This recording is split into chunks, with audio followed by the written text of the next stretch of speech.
Welcome to Viewpoint on Ukraine Today, where we are joined by Ivan Lozowy, a Ukrainian political activist, an analyst and a business consultant.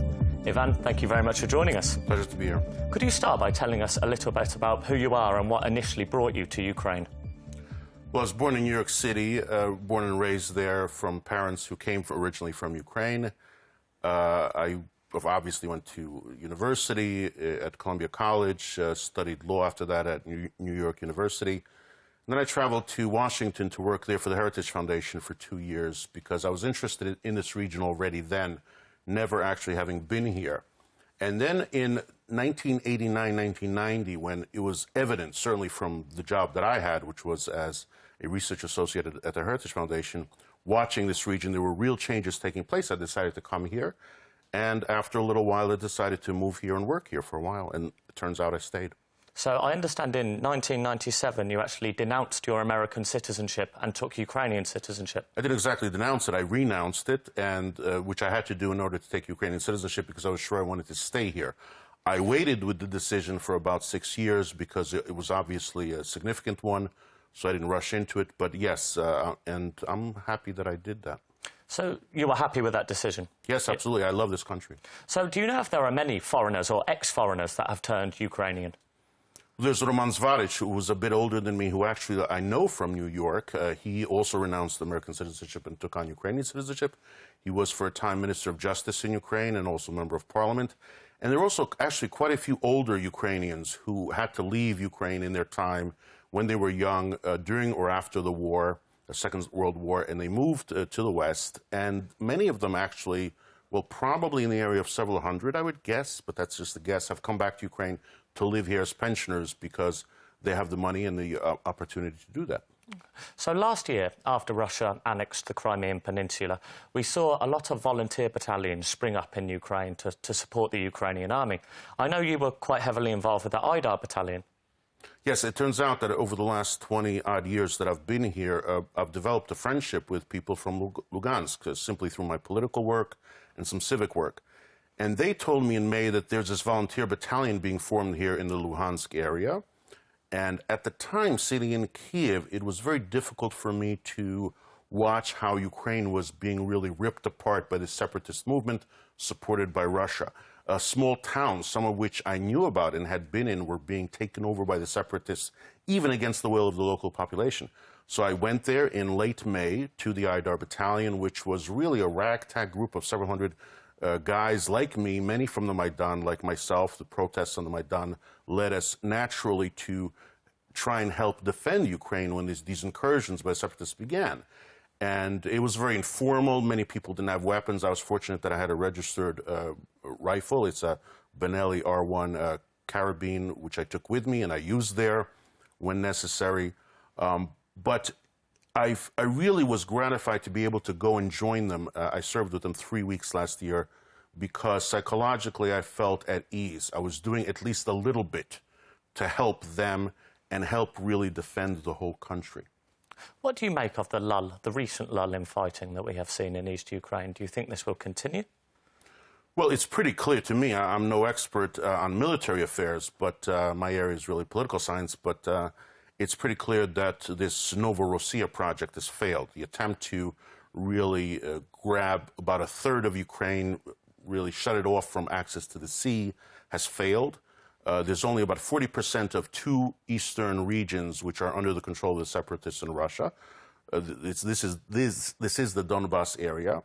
And it looks like, at least by now, the Ukrainian army has gotten its act together, and the Russians, together with a relatively small ragtag group of local separatists, are not going to be able to push forward.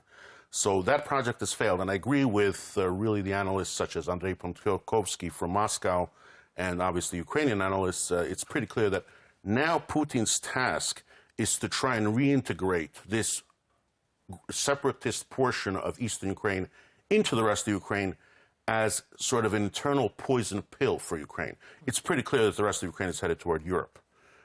We're going to get rid of corruption at some point. So this territory is really useless to Russia other than as a means of poisoning the rest of Ukraine. And that's what they're trying to do with this. Putin is pushing the idea that local elections must be held there representatives must. What kind of local elections under the rule of the gun of terrorists who have killed people, who are torturing people right now in basements? This is ridiculous. Unfortunately, I'm not entirely clear that the Ukrainian government is going to oppose this kind of initiative. So what do you think Putin wants? Do you think he wants, as in South Ossetia or Transnistria, do you think he wants another frozen conflict? I think his priority is not the frozen conflict in those regions. Ukraine is different because the Russians really do view Ukraine as their own, as an offshoot. The Ukrainian language as a dialect, the Ukrainian people themselves. And Putin has said publicly that the Russians and the Ukrainians are one people. He said this publicly. So their goal is not to have a frozen conflict that's going to impede the progress of the country in question, such as Georgia, South Ossetia, and Abkhazia in Georgia. Their goal here, as I said, is to take this eastern portion, about 7-8% of Ukraine's territory that they've grabbed in eastern Ukraine, and reinsert it back into Ukraine as a means of stopping Ukraine's drive toward European integration, toward becoming a developed Western democracy. OK. So we've recently seen lots of foreigners coming into Ukraine, either experts in reforms or other key areas. Do you see these assisting the country, or do you see them being perhaps an unnecessary cost? Well, they're trying to help, that's clear. But we saw recently when a high Ukrainian government official, after coming from a series of trainings in Germany on anti-corruption, was caught in a bribe here in Ukraine with 600,000 hryvnia in his possession, which were given to him as a bribe. The problem is internal. This is a big country, 45 million people. Its territory is one of the largest in Europe. And you're not going to solve the problem of corruption in Ukraine with seminars, with anti-corruption programs such as have been funded by, let's say, Europe and so forth. These are well-meaning efforts. The key, though, is internal. There must be leadership from the top, a concerted, absolutely committed drive to abolish corruption, and unfortunately, we're not seeing that. So you're saying that the fight against corruption is not happening fast enough? Absolutely. I think it's practically not happening. After 25 years here, I know how endemic corruption is, and it's everywhere. Mm-hmm. When I meet with a government official, let's say in the course of my work as a consultant for Western companies, at times there have been occasions where, even by looks that we've exchanged, I understand that he's ready for an offer, for a bribe. That's the way it's done here. Everybody, at every level, practically takes bribes. So when do you think the Ukrainian government will get around to reforming the courts? That's probably one of the hardest tasks, because this is a separate branch of government from the other branches. It's very, very corrupt, and we've already seen that current efforts to try and really reform the judicial system are falling flat.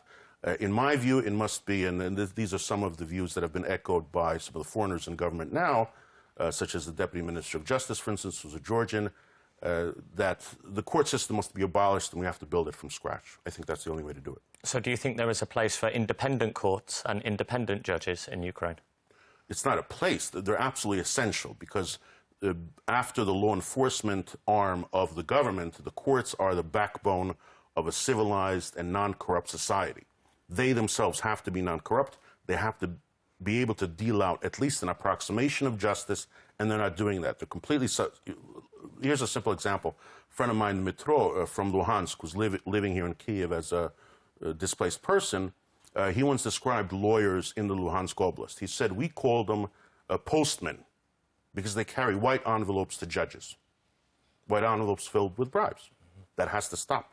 So you see that if more autonomy is given to the regions in east of Ukraine, do you see the court system in the rest of the country being able to reflect this?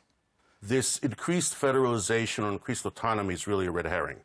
This is not the time to be doing that. This, incidentally, is a demand from the Putin-backed separatists in eastern Ukraine. They want that, of course, because they don't want to come under the control of the central government, who's going to, at least is making some effort toward reforms, some effort to fight corruption.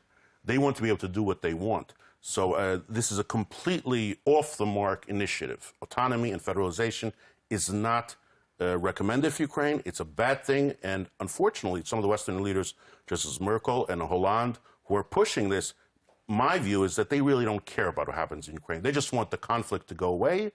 And if Ukraine has to lose territory, if Ukraine has to be really chopped up eventually, because we know that there are problems in the Odessa regions, for instance, with separatism and so forth, and they don't care. So I think Ukraine should not listen to them. Ukraine should do what it needs to do by itself. Ivan, that is all we have time for. Thank you very much for joining us here today. Pleasure to be here. You have been watching Viewpoint on Ukraine Today, where we have been joined by Ivan Lozowy, a Ukrainian political activist and a business consultant. Thank you for watching.